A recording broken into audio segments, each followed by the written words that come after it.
جن لوگوں نے شرکت کی تھی جو سمجھتے تھے کہ یہ امریکہ نے بڑا غلط کیا ہے افغانستان میں آ کے، وہ لوگ ادھر بہت بڑی ایک غصہ آیا.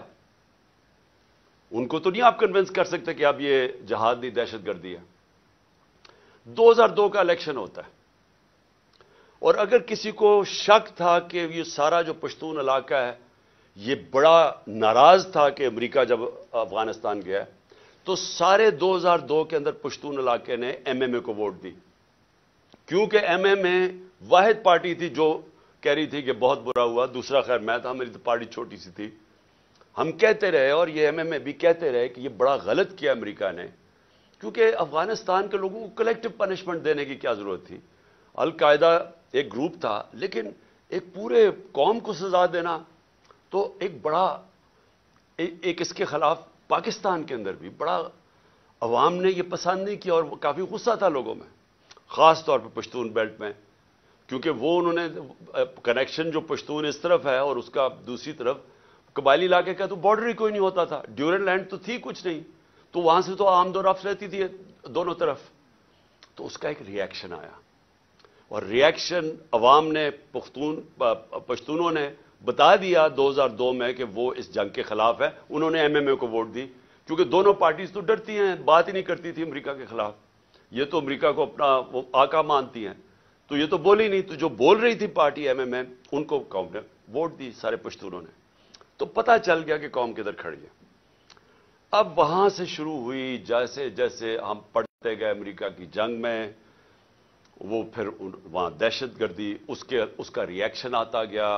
انہوں نے پاکستان کے خلاف جو پھر پہلی دفعہ 2004-05 میں ہم نے ٹی ٹی پی کا نام سنا. یہاں تو کوئی ملیٹنٹ طالبان نہیں تھے. جو جنگ لڑی تھی جو اس طرف مجاہدین اور طالبان نے، انہوں نے لڑی تھی سوویٹس کے اگینسٹ، تو یہاں تو کوئی ملیٹنسی نہیں تھی. تو آہستہ آہستہ پاکستان میں یہ دہشت گردی اور ملیٹنسی بڑھتی گئی.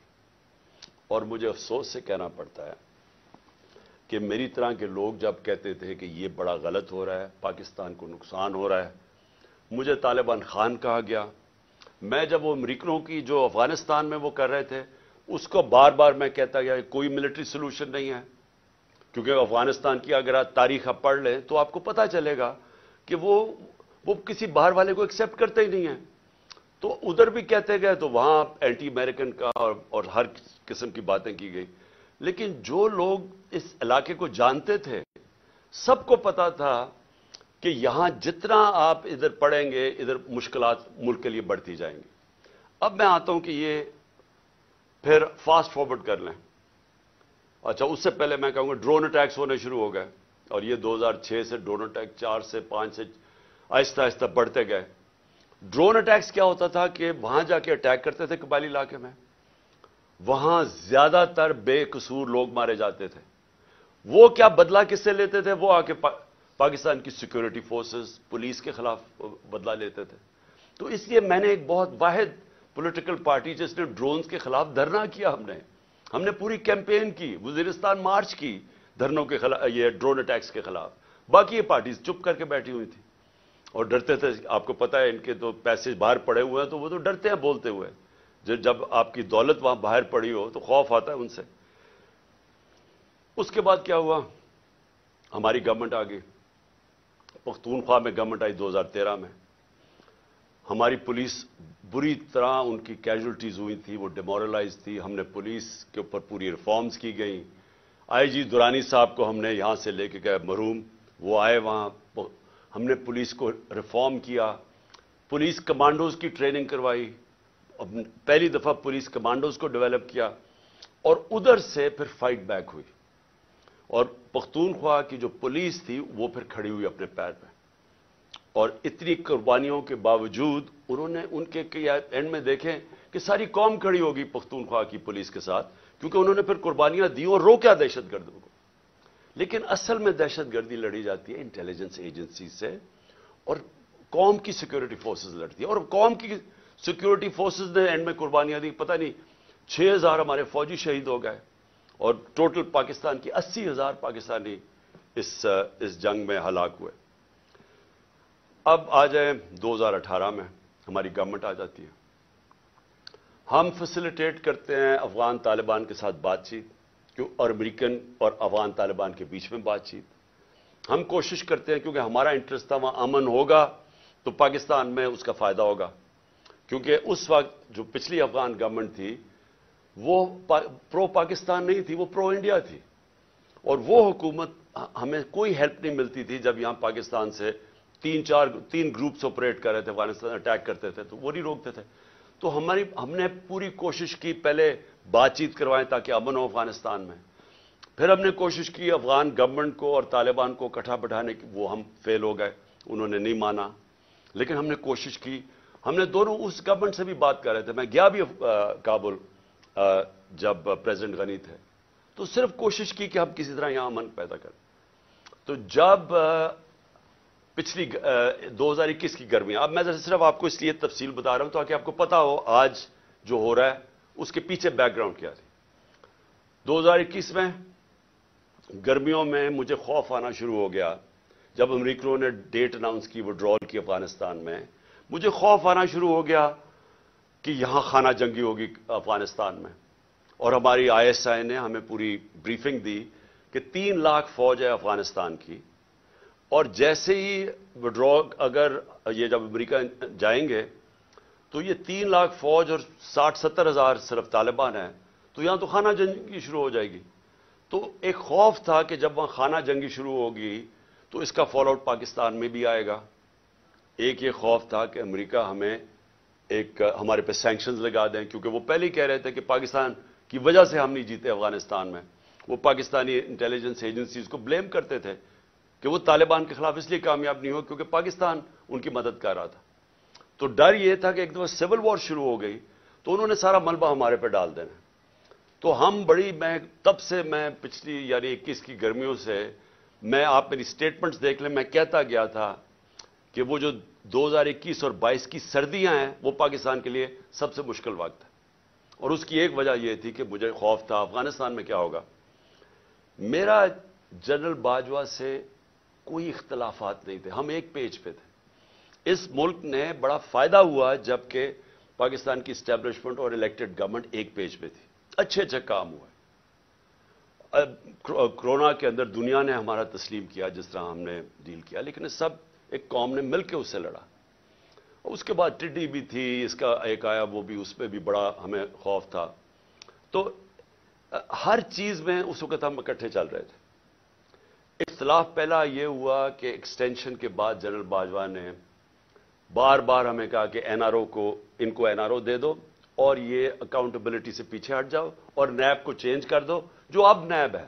یعنی نیب کو لاز کو امینڈ کرنا یہ تب سے شروع ہو گیا تھا کہ جیسے آپ امینڈ کریں گے تو یا پولیٹیکل سٹیبلٹی آ جائے گی. بیسکلی ان کو NRO دے دو, جو ہم نے ریفیوز کر دیا. میں نے میٹنگ بھی تھی, ایک ہوئی تھی جس میں میرے سینئر منسٹرز بیٹھے تھے. جنرل باجوہ نے یہ تجویز دی, ہم نے کام نہیں کرتے کیونکہ میں تو آیا ہی پالیٹکس میں 26 سال پہلے تھا رول آف لا کے لیے اور انصاف, اور اگر انصاف نہیں ہوتا تو کرپشن ہوتی ہے. تو دوسرا اختلاف کدھر ہوا؟ دوسرا اختلاف ان سے ہوا جنرل فیض کے اوپر. اب میں آج ساری قوم کے سامنے رکھنا چاہتا ہوں جو حقائق کیا تھے. میرا جنرل فیض کو اس وقت میں سمجھتا تھا کہ کیونکہ 2021-22 کی سردیاں ہمارے لیے بڑی مشکل ہوں گی, میں چاہتا تھا کیونکہ افغانستان کا فال آؤٹ آنا تھا, میں یہ چاہ رہا تھا کہ ان کو یہ سردیوں تک جنرل فیض کو رکھا جائے. کیونکہ اگر سب سے مشکل ٹائم ہے تو جو سب سے ایکسپیرینسڈ آپ کا انٹیلیجنس کا چیف ہے اس کو ہونا چاہیے, آپ کا بیسٹ کھلاڑی ہونا چاہیے. مجھے تب سے خوف تھا دہشت گردی کا. میں نے بار بار جنرل باجوہ سے بھی بات کی, میں نے اپنی کیبنٹ کو بھی بتایا کہ سردیاں ہمارے لیے مشکل ہیں, کیونکہ ایک پوری تاریخ میں دیکھ رہا تھا, مجھے تو پوری بیک گراؤنڈ پتا ہے اس کی. اللہ نے کرم کرنا تھا ایک طرح ہمارے اوپر بھی اور افغانستان کے لوگوں کے اوپر کہ وہ جو امریکن جو ٹرین کیا ہوا تھا افغان فوج, اس نے ہتھیار ڈال دیے. پریزیڈنٹ غنی ملک سے چلا گیا افغانستان سے, ایک دم طالبان کی گورنمنٹ آ گئی. کوئی خانہ جنگی سے یہ سارا خطہ بچ گیا. اس نے آپ کو اندازہ نہیں کہ پاکستان کے اوپر کتنا فائدہ ہوا اس کا. اگر خدا نہ خواستہ خانہ جنگی شروع ہو جاتی ہمیں سب سے بڑا نقصان ہونا تھا. اللہ نے کرم کیا, افغانستان کے لوگوں پہ ہمیں بھی بچا لیا. اب اس کے بعد کیا ہوا؟ پاکستان, کیونکہ ہم نے دوحہ کے ڈائلاگز جو امریکن اور طالبان کے تھے, ہم نے سب سے زیادہ اس میں پروموٹ کیا, اس کے اندر ہمارا سب سے بڑا کام تھا. تو ایک جو گورنمنٹ سب سے پہلے جس کے سب سے اچھے تعلقات تھے افغانستان میں, وہ پاکستان تھا. اور جو دنیا نے ایکنالج کیا کہ جو ایویکویشن ہوئی افغانستان میں, اس میں پاکستان نے سب سے بڑا رول پلے کیا, کیونکہ ہمارے تعلقات اچھے تھے. اور پھر شاہ محمود قریشی کو میں نے وہاں بھیجا, انہوں نے ان سے میٹنگز کی. ہماری کوشش یہ تھی کہ 2500 کلومیٹر کا ہمارا بارڈر ہے افغانستان کے ساتھ. ہمارے تعلقات اچھے ہوں گے تو یہ جو 3 قسم کے دہشت گرد پاکستان میں آپریٹ کر رہے تھے, B L A, T T P اور پھر آئسل, تو ہماری کوشش یہ تھی کہ ہم ان کے ساتھ اگر وہاں سٹیبل گورنمنٹ آ جائے تو پاکستان بچ جاتا ہے دہشت گردی سے. او آئی سی کی منسٹرز کی میٹنگ کروائی غالباً دسمبر میرے خیال میں 2021 میں. افغانستان کو ٹاپک رکھا, دنیا کو بتایا کہ افغانستان کی سٹیبلٹی ضروری ہے, جس پہ ایک ہم نے اپنی وجہ بتائی کہ پاکستان میں دہشت گردی کنٹرول کرنے کے لیے سٹیبل افغانستان ضروری ہے. کانفرنس کروائی.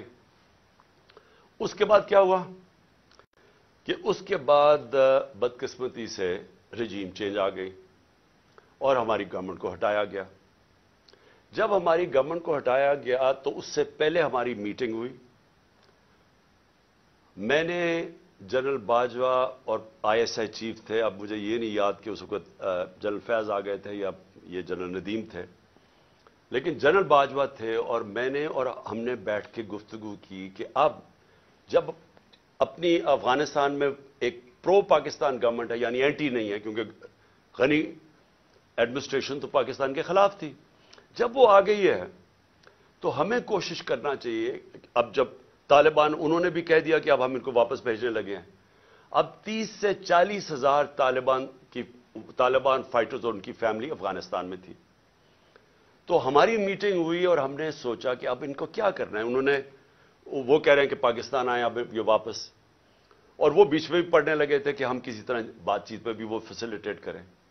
اب ڈسکشن یہ ہوئی, کیونکہ یہ جو سیکیورٹی ایشوز ہیں وہ تو ہم بات کر, جب ہماری بات ہوئی تو دو ہمارے, خاص طور پہ 2 کی میں بات کر رہا ہوں, 3 جو ایک اور ہمارے بیوروکریٹ تھے جن کو قبائلی علاقے کا اندازہ تھا, جو سرو کر چکے تھے, اور ہمارے نور الحق قادری صاحب جو خیبر ایجنسی سے تھے, اور وہ مراد جس نے ساری جو سوات کے اندر پورا آپریشن ہوا تھا طالبان. تو انہوں نے بیٹھ کے بڑا خدشہ بتایا کہ دیکھیں جب وہ آئیں گے تو ان کی سیٹلمنٹ کیسے ہوگی, کیونکہ بڑا مشکل ہوگا, لوگوں کی دشمنیاں ہیں, قتل کیے ہوئے ہیں آپس میں, اور انہوں نے طالبان نے, تو وہ بڑی تشویش تھی.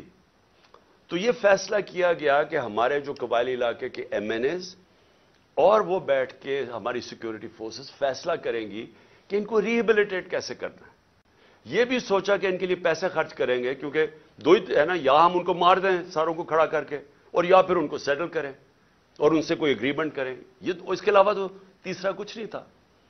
تو ہم نے ان سے یہ بات ہوئی, اور وہ بدقسمتی سے بات آگے بڑھی نہیں, کیونکہ اور چیزیں آ گئی, اور آپ سب جانتے ہیں رجیم چینج کے اندر اور چیزیں آ گئی. اس کے بعد ہماری گورنمنٹ چلی گئی.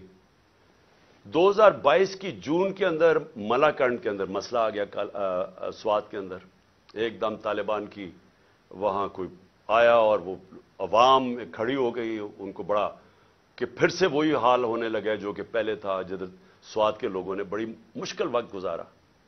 تو تب تشویش ہوئی, اور میں نے جون کے اندر پھر میٹنگ کی اپنے پختونخوا کے ایم این ایز اور ایم پیز کے ساتھ, کے پی ہاؤس کے اندر اسلام آباد میں میٹنگ کی, اور ان کو سب خدشہ تھا کہ یہ ایک نیا فینومینا پھر آ رہا ہے, یہ جو طالبان آ رہے ہیں وہاں سوات کے اندر جو ہو رہا ہے, اور پھر لیٹرز لوگوں کو آنے شروع ہو گیا کہ پیسے کے, اور پھر ہمارا ایک ایم پی تھا اس کو گولیاں لگیں وہاں دیر کے اندر. تو سب سے میٹنگ ہوئی اور ان کو خوف تھا کہ یہ ہو کیا رہا ہے. اور پھر ہم نے, کیونکہ ہماری گورنمنٹ تھی کے پی میں, ہم نے انہیں کہا کہ آپ بات کریں وہاں کے کور کمانڈر سے اور کوئی اگریمنٹ کریں کہ یہ کیا ہو رہا ہے, یہ فینومینا کیا ہے, کیونکہ سمجھ نہیں آ رہی تھی. لیکن اس گورنمنٹ نے کوئی ان کو سمجھ نہیں تھی کرنا کیا ہے, نہ ہی ان کی کوئی توجہ تھی وہاں. انہوں نے جب جون میں وہاں سے خدشہ ہوا کہ یہ ہو رہا ہے, یہ کیا فینومینا ہے, کیونکہ بارڈر تو